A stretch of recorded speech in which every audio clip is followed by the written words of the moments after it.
Hello everyone, my name is Aisha Abdullahi Aminu, one of the news reporters, news presenter and also the anchor of our weekly news review. Keep watching Alu TV programs and our daily news that informs, inspire and are reliable.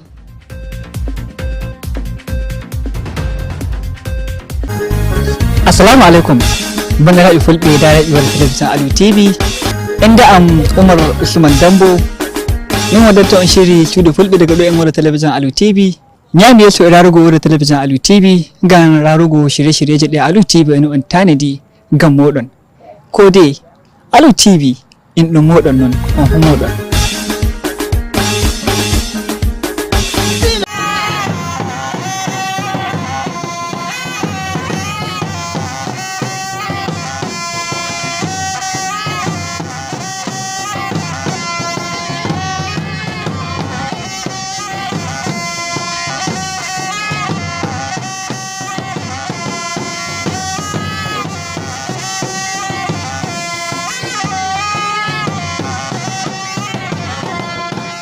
Sokoto State Government distributes Ramadan package to ulamas and set committee for the forthcoming Ramadan fast.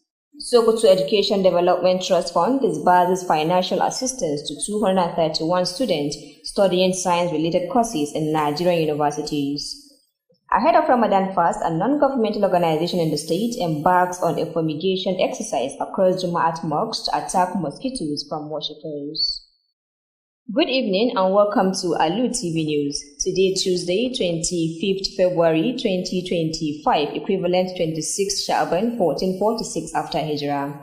I am Saidia Muhammad with the news.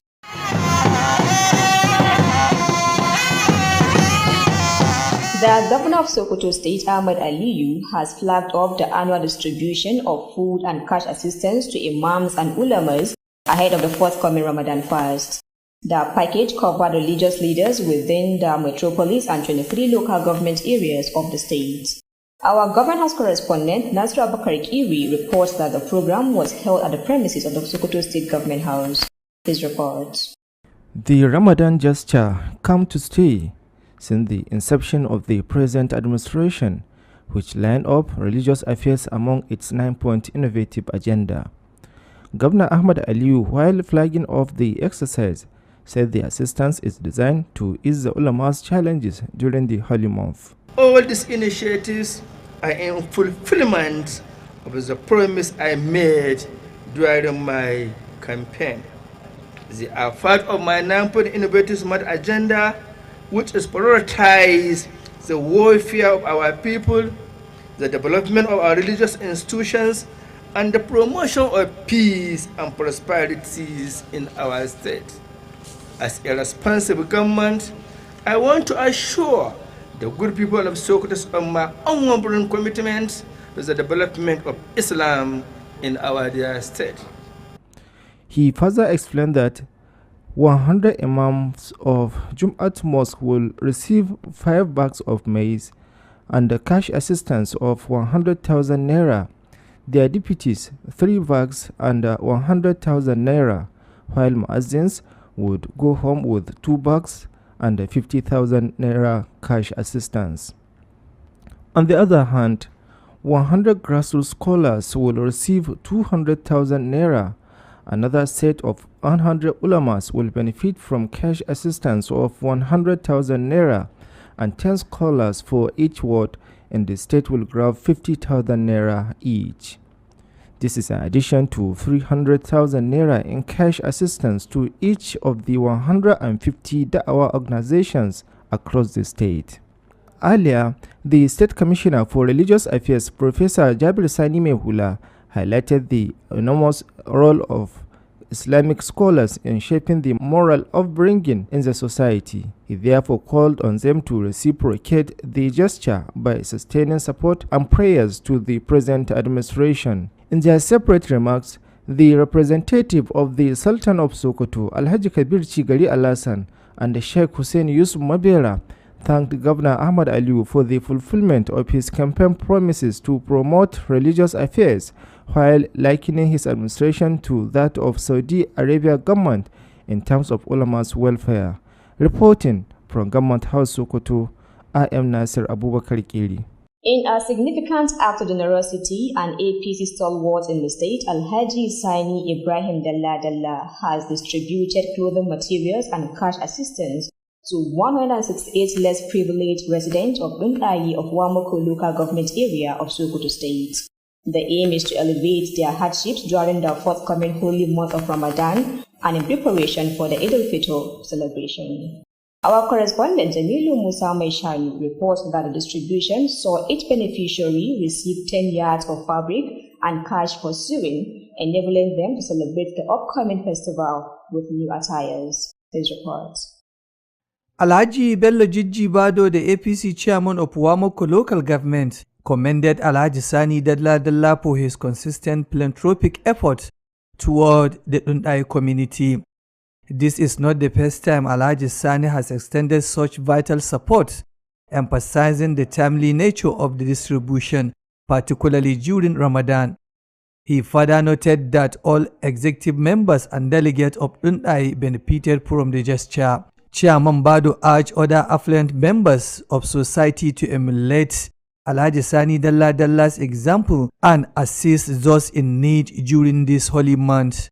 Alhaji Sani Ibrahim Dalla in his address attributed his charitable spirit to his mentor, Senator Aliyu Magatakar Wamako, highlighting the senator's long-standing commitment to assisting the less privileged.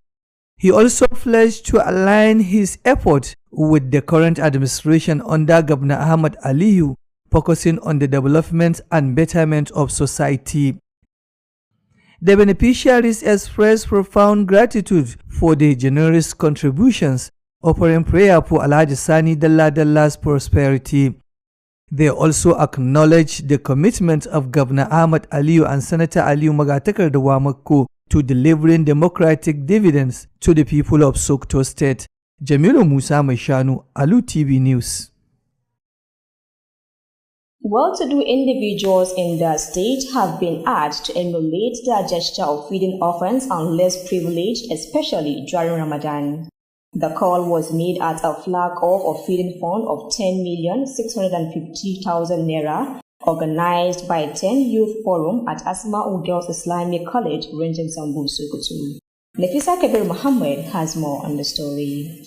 Dr. Adamu Bello Kasarawa, a Director General of Operations Civilian JTF Nigeria, called on orphans and other less privileged to engage in different business self-reliance and also vowed to support whoever is interested in the Nigerian army among them, noting that, as a non-politician, commended the commitment of the state government on religious affairs sector of the state. About the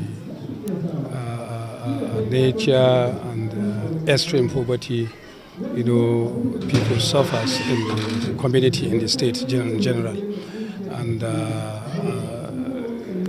they prepare to, see what they can do, what they can offer to assist in their services, the needy, the poor, the orphans, and other that has, health-related matters, ailments in the hospitals. And seeing that, he also called on the government and other stakeholders to give much and special consideration to IDPs in Sokoto State to tackle some challenges faced by them. Representative of the leader of the Dariqa sect, Malam Abdul Qadir Jailani, Malam Mujtaba Yusuf Maita Alimi, hinted that the benefit of feeding the needy people and orphans, in addition to the construction of wells and hospitals among others, cannot be overemphasized. The chairman of the forum, Suleiman Muhammad Yabo, and the secretary of the forum, Rufai Musa, explained the aims and objectives of organizing the forum. So far, we are 2 years starting this program. Our attention is so many of our people, they have need so many items in Ramadan, and some of orphans, they not have power or something like that to have to... They also said the Sokoto State government has done a lot in preparation for this year's Ramadan feeding, calling on Governor Ahmad Aliyu and other wealthy individuals to support the fund to the targeted amount. I am Nafisa Kabiru Muhammad reporting for Alu TV News. Don't forget you're watching Alu TV news transmitting from the seat of the Caliphate, Sokoto State. You can also watch us on our social media handles at Alu TV on YouTube channel, while on our Facebook page you can view us at Alu TV News. You can also download our mobile application on the Play Store by searching Alu TV and watch our previous programs or watch us live while the program is running. The news will continue. Sokoto Education Development Trust Fund has commenced the disbursement of annual bursary scholarship support to 261 indigenous students studying science-related courses in Nigerian universities. The mini ceremony was held at the premises of the Sokoto Education Development Trust Fund Secretariat in the Samarut area of the state. Education correspondent Aminu Al-Husseini Amanawa has more on the story. Speaking while flagging off the training program, Chairman of the General Purpose Committee of the Fund, Professor Sambawali Junaid, described the skill acquisition training organized for some selected women across the state as right initiative and noted that it will go a long way towards achieving productivity and self-reliance among the women. That can be very useful to the community in which you live. It's important that you pay private attention to what you are being taught, because you are going to benefit yourself and benefit the community in which you live. May Allah in His infinite mercy help you. The Commissioner Ministry for Local Government and Chieftaincy, represented by Director for Local Government Affairs of the Ministry, asked the participants to use the opportunity wisely for them to become self-reliant. On behalf of Honorable Commissioner, Ministry for Local Government and Community Development and Chieftaincy Affairs, Honorable Alhaji Ibrahim Dade Adeli, I come here to represent him for the this program, skill acquisition program. Some beneficiaries have loaded their efforts, assuring them to make best use of the items wisely. After the training, the mini grant of 30,000 is expected to support their trainees for them to be able to become self-reliant. Aminu Al-Husseini reporting for Alu TV News. The special advisor to the governor on the Agency for Mass Education, Ibrahim Gidadu, visited the agency centers in Sokoto North, Sokoto South, and Wamoko local government areas. The goal was to assess the quality of literacy programs and vocational skills training aimed at enhancing education and ensuring equal opportunities for all. Our correspondent Rabiu Abdullahi Wakili reports that this move is part of efforts to turn education around and level the playing field for everyone in the state. His report. Honorable Ibrahim Gidadu noted that the visit aims to enhance literacy education statewide. He emphasized that this initiative aligned with the Governor Ahmad Ali's key priorities, providing education to all without prejudice and equipping women with vocational skills. We are going to continue with these visitations to all our centers. Inshallah, we'll cover it so as to know the position and situation of the place. He further expressed his appreciation for the center's rational efficiency, acknowledging some challenges that will be addressed promptly. During the visit to the former headquarters of the agency located at Sultan Abubakar College, Director of the programs Mukhtar Garba stressed the need for renovating the facility to provide elderly literacy education and vocational training. Currently, as you can see, this agency for mass education is needing for the revival, especially if people are in need to enroll into the various programs in the agency for mass education, which include basic literacy, post-literacy, vocational and continuing education. Area coordinators lauded the official advisor's commitment and expressed the need for additional resources for vocational skills training to enable them to fulfill responsibilities effectively. Further applauded the Sokoto state government for their dedication to empowering women and fostering self-sufficiency. The entourage include the acting permanent secretary Usman Hali Tadan and senior agency directors, among others.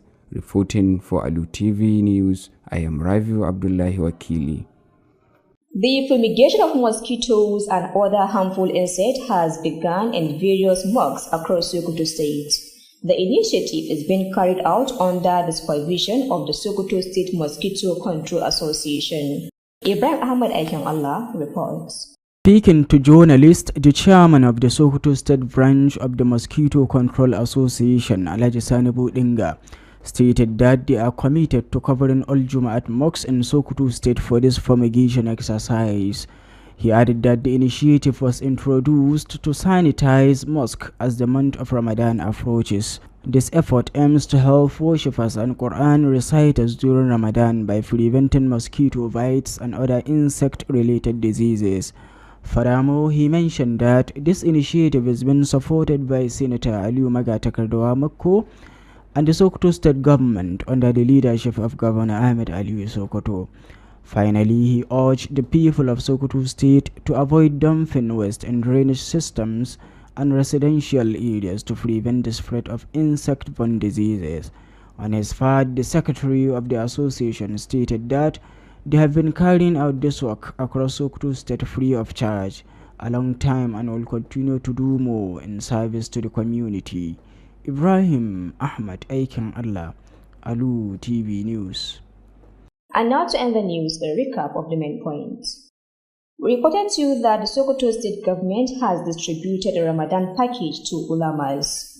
We also brought you that the Sokoto State Education Development Trust Fund has disbursed financial assistance to 231 students studying science-related courses in Nigerian universities. And lastly, we told you that ahead of the Ramadan fast, a non-governmental organization in the state has embarked on a fumigation exercise across Jum'at mosques as a way of avoiding mosquito bites for worshippers. That ends the news. On behalf of the news editor, Bashir Abubakar, and the news production team, I am Saidia Muhammad saying goodbye, and do not forget to stay tuned for our observation coming shortly.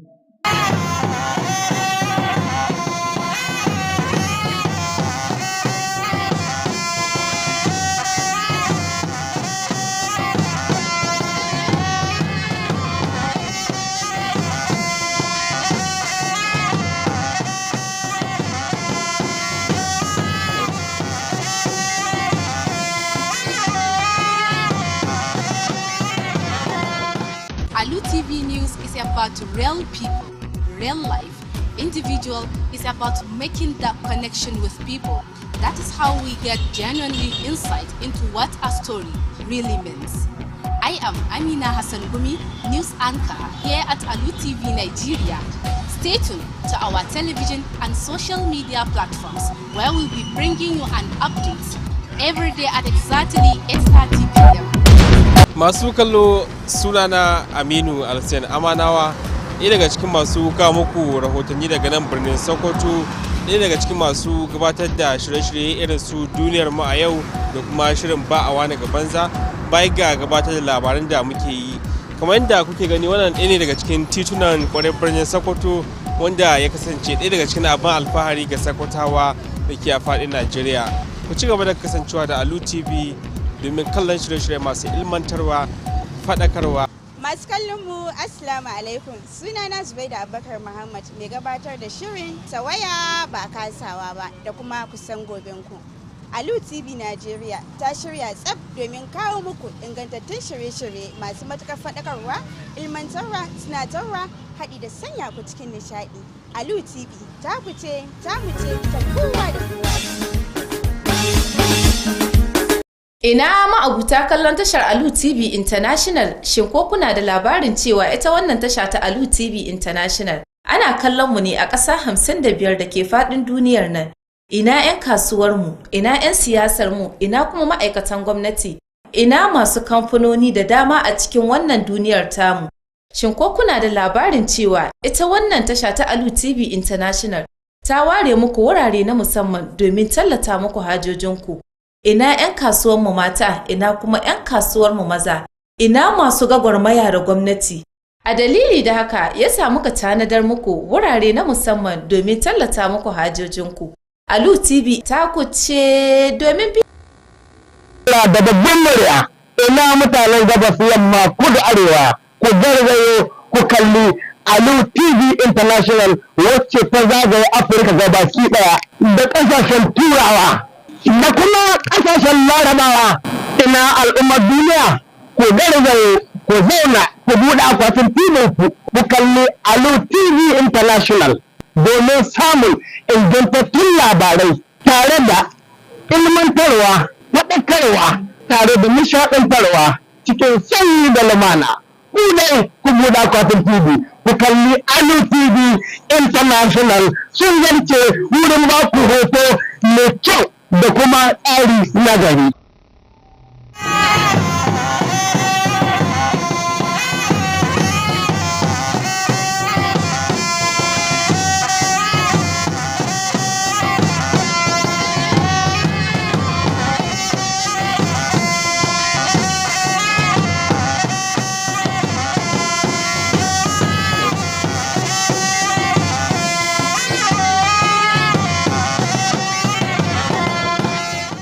Gwamnatin jihar Sokoto ta bayar da tallafin kayayyaki ga malamai da kuma kwamiti a daidai lokacin da azumin watan Ramadanan wannan shekara ke gabatowa. Asusun bunƙasa ilimi na ETF a jihar Sokoto ya bayar da tallafin kuɗaɗe ga ɗalibai 231 'yan asalin jihar Sokoto waɗanda ke nazartar kwasa-kwasai da dama da ke da alaƙa da kimiyya a jami'o'in Najeriya. A daidai lokacin da azumin watan Ramadana ke ƙara gabatowa, wata ƙungiya mai zaman kanta a jihar Sokoto ta ƙaddamar da feshin maganin ƙwari a masallatan Juma'a da ke sassan jihar domin daƙile cizon sauro ga masu gudanar da ibada a masallatan. Jama'a assalamu alaikum, barka da warhaka, barka da kasancewa da fassarar labaran Alu TV. A yau muna Talata 25 ga watan Fabrairun shekara ta 2025 wanda ya daidai da 26 ga watan Sha'aban shekara ta 1446 bayan hijirar fiyayyen halitta Nabi Muhammad sallallahu alaihi wasallam daga Makka zuwa Madina. Nafisa Kabiru Muhammad sunana dauke da fassarar labaran.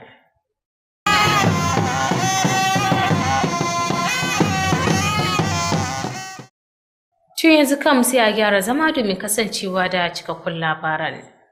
Gwamnan jihar Sokoto Ahmad Aliyu ya kaddamar da shirin bayar da tallafin kuɗi da kuma kuɗaɗe ga limamai da kuma malamai a daidai lokacin da azumin watan Ramadanan wannan shekara ke ƙara gabatowa. Kayakin da gwamnan ya rarraba dai sun haɗa da malamai da kuma shugabannin addinin Musulunci da ke cikin birnin Sokoto da kuma sassan ƙananan hukumomi 23 na jihar Sokoto. Wakilin mu a fadar gwamnatin jihar Sokoto Nasir Abubakar Kiri ya ruwaito mana cewar an da gudanar da taron ne a harabar fadar gwamnatin jihar Sokoto. Ga rahoton nasa. The Ramadan gesture come to stay since the inception of the present administration, which lined up religious affairs among its 9-point innovative agenda. Governor Ahmad Aliyu, while flagging off the exercise, said the assistance is designed to ease the ulama's challenges during the holy month. All these initiatives are in fulfillment of the promise I made during my campaign.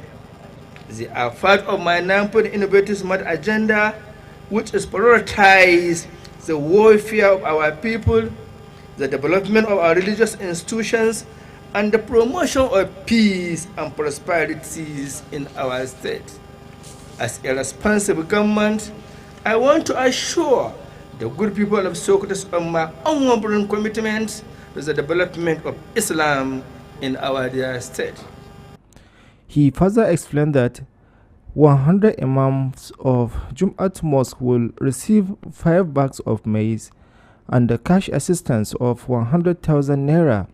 Their deputies 3 bags and 100,000 naira, while muazzins would go home with 2 bags and 50,000 naira cash assistance. On the other hand, 100 grassroots scholars will receive 200,000 naira. Another set of 100 ulamas will benefit from cash assistance of 100,000 naira, and 10 scholars for each ward in the state will grab 50,000 naira each. This is in addition to 300,000 naira in cash assistance to each of the 150 da'wah organizations across the state. Earlier, the State Commissioner for Religious Affairs, Professor Jabir Sani Mehula, highlighted the enormous role of Islamic scholars in the moral upbringing in the society. He therefore called on them to reciprocate the gesture by sustaining support and prayers to the present administration. In their separate remarks, the representative of the Sultan of Sokoto, Alhaji Kabir Chigari Alasan, and the Sheikh Hussein Yusuf Mabera thanked Governor Ahmad Aliyu for the fulfillment of his campaign promises to promote religious affairs, while likening his administration to that of Saudi Arabia government in terms of ulama's welfare. Reporting from Government House Sokoto, I am Nasir Abubakar Kiri. A wani kokari na tallafawa al'umma, sanannen mai goyon bayan jam'iyyar APC na a jihar Sokoto Alhaji Sani Ibrahim Dalla ya bayar da tallafin tufafi da kuma na kuɗaɗe ga mutane marasa ƙarfi 168 da ke ɗunɗaye ƙaramar hukumar mulkin Wamako ta jihar Sokoto. Manufar wannan ƙoƙarin nasa dai shine domin rage halin matsi da kuma raɗaɗi ga mutanen a daidai lokacin da ake gudanar da ibadar azumin watan Ramadanin wannan shekara, kazalika da ba su damar gudanar da shirye-shiryen bukukuwan sallar azumi ɗin. Wakilinmu Jamilu Musa Mai Shanu ya rawaito mana cewar an bayar da tallafin ne na yadi 10 na kayayyaki wato tufafi da kuma kudaden ɗinki da za su baiwa mutanen damar gudanar da shirye-shirye da kuma bukukuwan sallah cikin walwala. Ga rahotonsa. Alhaji Bello Jibji Bado, shugaban jam'iyyar APC na ƙaramar hukumar Wamako, ya yaba wa Alhaji Sani Dalla bisa namijin ƙoƙarin da yake yi na taimakon al'ummar ɗunɗaye. Ya bayyana ba wannan ne karo na farko ba da Alhaji Sani ya ba da irin wannan muhimmin tallafi, tare da jaddada yanayin rabon kayayyakin a kan kari, musamman a cikin watan Ramadana. Ya kuma ƙara da cewa dukkan mambobin zartarwa da wakilan ɗinɗaye sun amfana da wannan karamcin. Shugaban Bado ya buƙaci sauran masu hannu da shuni da su yi koyi da Alhaji Sani Dalla da taimakon masu buƙata a wannan watan mai alfarma. Tsakanin mutane mazaɓun ne da ciyamomi runhuna, sakatarori, sauran individual na jama'a da kuma kun esko na lohar gaba suka shahi wannan gudunma ta shi. Alhaji Sani Dalla a nasa jawabi ya bayyana koyi da ubangidansa Sanata Aliyu Magatakarda Wamako, inda ya bayyana irin jajircewar da sanata ya daɗe yana taimakawa marasa galihu. Ya kuma yi alkawarin haɗa kai da gwamnati mai ci a ƙarƙashin gwamna Ahmad Aliyu, tare da mai da hankali kan ci gaban al'umma da inganta rayuwar al'umma. Da farko dai lokacin mulkin Alu, duk sallah shi na rawa kayayyaki. Allah kaddare sauka da sauka ta ni kun ce mutanen al'ummar da aka taimako na ɗauke da yin taimako su haɗar da Allah kaddare an komai da abin nan. Kuma yanzu ni ban fata komi an gaba so an bar abu don daɗi ni gaji, domin na ga abin da na ci gaba. Kuma lokacin da aka taruwa tsakanin da mutanen ga akwai ƙara damƙon zumunci tsakanin da su. Wani ba a gani ne kowane lokaci sai irin wanka ta faru. Waɗanda suka ci gajiyar shirin sun nuna matuƙar jin daɗin su da wannan gudunmuwar da aka ba su, inda suka yi addu'a ga Alhaji Sani Dalla. Sun kuma ƙara jinjinawa ƙudurin gwamna Ahmad Aliyu da Sanata Aliyu Magatakarda Wamako na ganin an samar da romar demokuraɗiyya ga al'ummar jihar Sokoto. To haka ina godiya ga Alhaji Sani Dalla, ina godiya ga Allah, ina godiya ga Alhaji Sani Dalla. Allah shi ƙara ɗaukakar da shi mishi hanyoyi masu yawa masu albarka. Kuma mu wanga abu ba sabon abu na ba gare mu. Ko lokacin da ba mu bisa mulki, a ma'ana a ce mun haɗu zaɓe, wanga abu da kai bai bashi ba. Duk shekara sai ya kira mu irin wannan taro, ya yi mana abin alheri daga Ubangiji. Allah ya saka mai da alheri, Allah ya saka mai da gidan aljanna. Saboda haka ni Alhaji Sani abin da ya kai mini na gode, Allah ya saka mai da hali. Da ni da jama'a musulmin Allah duka, kuma Allah Ubangiji shi ba shi ikon da ya ka ɗauka mu wanda ya runguma mu mun ka runguma shi. Allah ya sa a gama lahiya. Ƙarshen rahoton kenan. Jamilu Musa Mai Shanu, labaran Alu TV. An yi kira ga masu hannu da shuni a jihar Sokoto da su yi riko da ɗabi'ar ciyar da marayu da marasa galihu musamman a lokacin azumin watan Ramadana. Wannan kiran na zuwa ne a daidai lokacin da aka ƙaddamar da gidauniyar kuɗi ta Naira miliyan 10,650 na ciyar da marayu, wanda ƙungiyar nan ta 10 Youth Forum ta shirya a harabar makarantar kwalejin 'yan mata ta Musulunci ta Asma'u da ke Rinjin Sambo a jihar Sokoto. Ga cikon rahoton. Dr. Adamu Bello Kasara, wanda babban daraktan ayyukan farar hula ne na JTF Najeriya, ya yi kira ga marayu da marasa ƙarfi da su saka hannunsu tare da bayar da himma wajen yin kasuwanci domin dogaro da kawunansu, inda ya sha alwashin tallafawa duk wani wanda ke da ra'ayin aikin sojin Najeriya a cikinsu. Yana mai bayyana cewar a matsayinsa na wanda ba ɗan siyasa ba, amma ya zama wajibi ya yaba wa ƙoƙarin da gwamnatin jihar Sokoto ke yi a ɓangaren lamuran addinin Musulunci na jihar Sokoto. Wayannan matasa suna da ƙoƙari, sun duba ne irin yanayin da ake ciki na mutane cikin matsalar rayuwa daban-daban, wanda yake wannan ya kawo su yi tunanin cewa su shigo cikin wannan ƙoƙari da gwamnati ke yi domin ta ga cewa sun ba da nasu tallafi akan wannan tafiya din. Shi yasa suka yi organizing kansu, kuma muka tallafa musu da shawari da taimakon Allah dai yasa ga programs din na tafiya, kuma alhamdulillah ga yanayin komai na tafiya daidai insha Allah. Well, kamar yadda ke cewa dai ko da yaushe mutum ya ji tsoron Allah. Allah nan da ya baka, wato ya baka ne ba don kai kadai ba, kai tunanin dan uwanka musulmi. Wannan shine yan uwantaka a musulunci. Mutane na cikin yanayi, idan ya baka naira 1000 ya kamata ka cire wani abu, ko da 200 ne kaɗan ba tallafi ga wanda ke da bukata. Saboda ka kira na gare su ji tsoron Allah, abinda Allah ya ba su yi kokari su. Ya kuma yi kira ga gwamnati da sauran masu ruwa da tsaki da su bayar da kyakkyawar kulawa ga sansanin 'yan gudun hijira da ke jihar Sokoto domin daƙile wasu matsaloli da suke fuskanta. Wakilin jagoran ɗariƙar Qadiriyya a jihar Sokoto, Malam Abdulkadir Jelani, wato Malam Mujtaba Yusuf Mai Ta'alimi, ya bayyana irin muhimmancin da ciyar da mabukata da marayu ke da, haɗi da gina rijiyoyi da kuma asibitoci da sauransu. Yana mai bayyana cewar muhimmancin su ya fi gaban ananata. Shugaban dandalin Suleiman Muhammad Yabo da kuma sakataren dandalin Rufa'i Musa sun bayyana manufofi da kuma ƙudurorin da dandalin yake da shi. Haka ma dai sun bayyana biyu inda waccan shekaran ma mun yi irin wannan program, muka ciyar da marayu, mun yi visiting mun ziyarci gidan marayu, mun ciyar da su, kuma mun ciyar da sansanin 'yan gudun hijira, kuma mun ziyarci asibitin specialist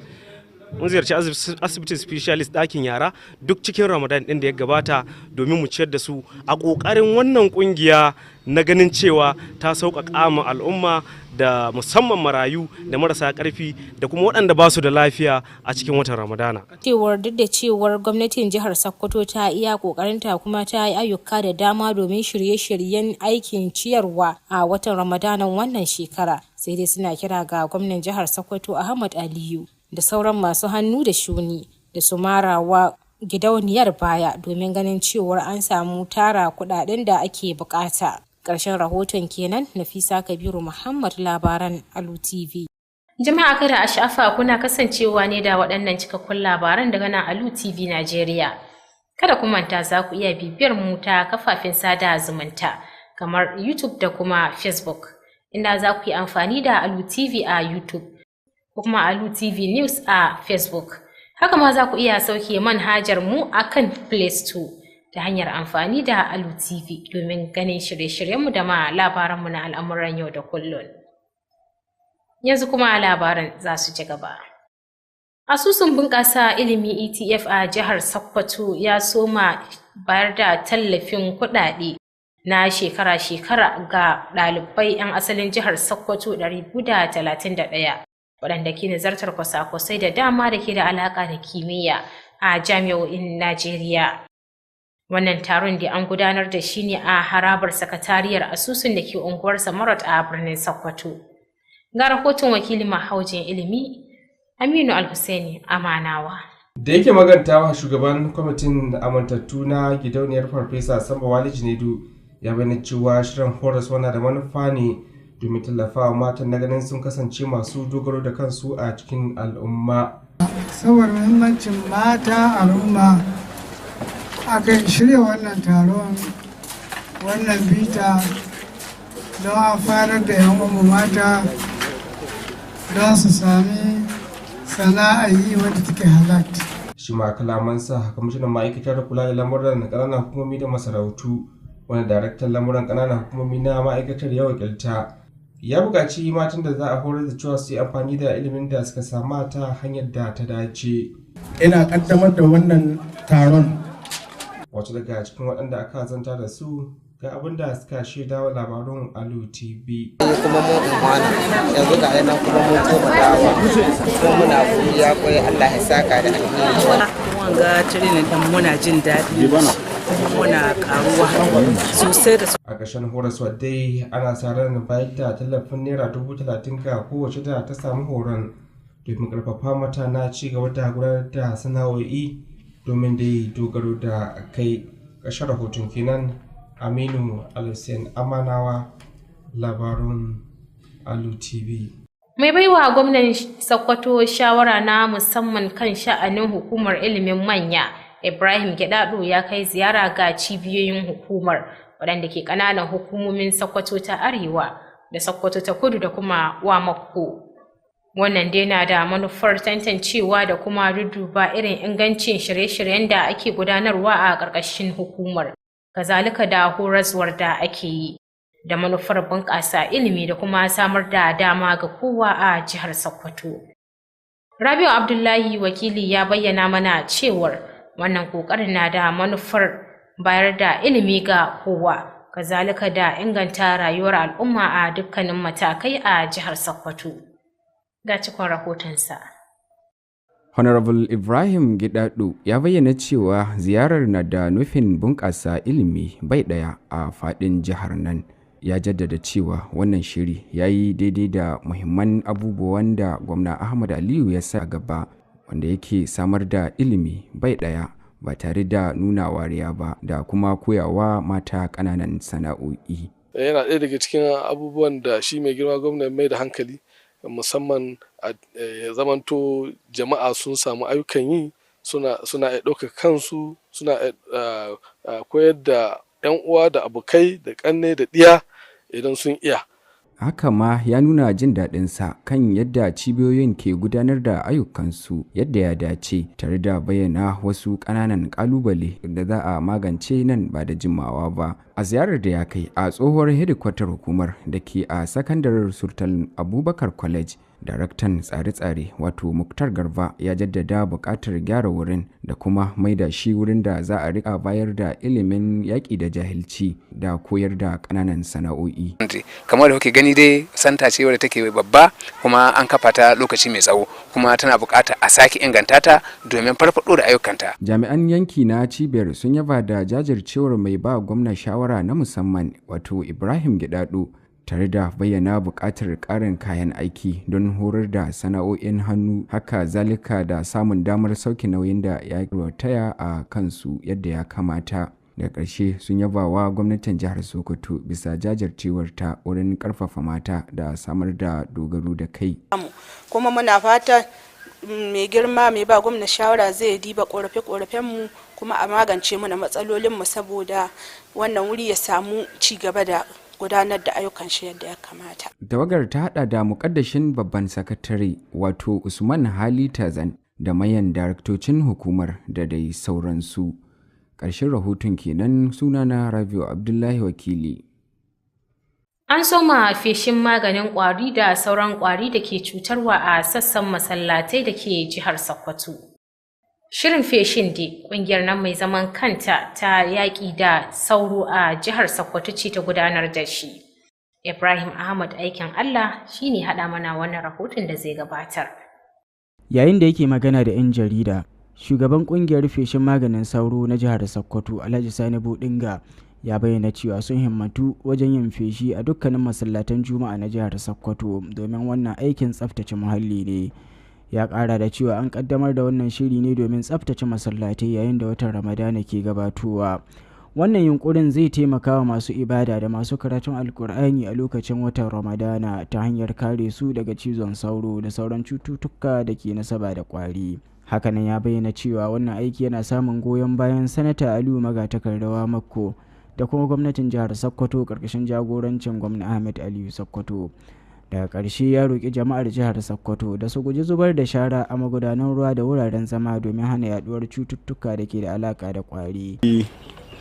Hakika mutane na godiya gare shi bisa ga gudunmawar da wannan gwamnati tamu tabbasuwa domin sauƙaƙa ma masu harkar karatun alkur'ani cikin wannan wata mai alfarma. To don haka abinda a kiran mu ga mutane su san cewa shi aiki na Allah sai wanda Allah ka so ya ka ba damar yi ne. To Allah ba mai girma sanata da mai girma ɗan shi gwamnan jihar Sokoto Dr. Ahmed Aliyu damar gudanar da irin waɗanga ayyuka na alheri a cikin wannan jiha da kuma ƙananan hukumomi. A nasa ɓangaren sakataren ƙungiyar ya bayyana cewa sun jima suna gudanar da wannan aiki kyauta a faɗin jihar Sokoto kuma za su ci gaba da bayar da gudunmuwarsu ga al'umma. A wai sauro ɗaya illa ga al'umma ba, akwai kuje wanda in ya cije ka aƙalla kana iya wata 3 baka warke ba. Kuje wanga da aka gani, don Allah mutane a kula wajen ma'amala da shara da yadda aka tushe ta. Gwamnati za mu ce Allah saka mata da alheri. Ibrahim Ahmad, aikin Allah, labarun Alu TV. Da wannan rahoton na Ibrahim ne muka zo ƙarshen labaran namu. Kafin mu yi sallama da ku ga maimaicin wasu daga muhimman kanunsu. Tun da farko kun ji cewar gwamnatin jihar Sokoto ta rarraba tallafin kayayyaki ga malamai da kuma kwamiti a jihar Sokoto a daidai lokacin da watan Ramadana ke ƙara gabatowa. Haka ma kun ji cewar asusun bunƙasa ilimi na ETF a jihar Sokoto ya rarraba tallafin kuɗaɗe ga ɗalibai 'yan asalin jihar Sokoto 231 waɗanda ke nazartar kwasa-kwasai da dama da ke da alaƙa da kimiyya a jami'o'in Najeriya. Daga ƙarshe kun ji cewar a daidai lokacin da azumin watan Ramadanin wannan shekara ke ƙara gabatowa, wata ƙungiya mai zaman kanta a jihar Sokoto ta ƙaddamar da feshin maganin ƙwari a masallatan Juma'a a matsayin wata hanya ta daƙile cizon sauro ga masu gudanar da ibada a masallatan. To yanzu kan a madadin editan labaran Bashir Abubakar da dukkanin waɗanda suka taimaka domin ganin labaran sun zo muku. Ni da na fassara na karanto Nafisa Kabiru Muhammad nake cewa Assalamu alaikum.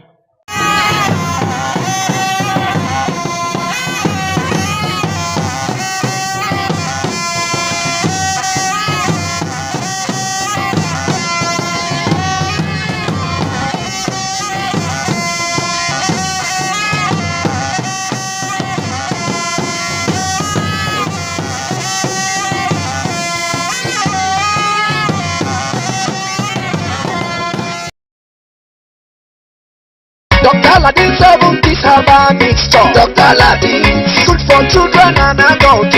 Dr. Aladdin, what if it is medicine for that sickness?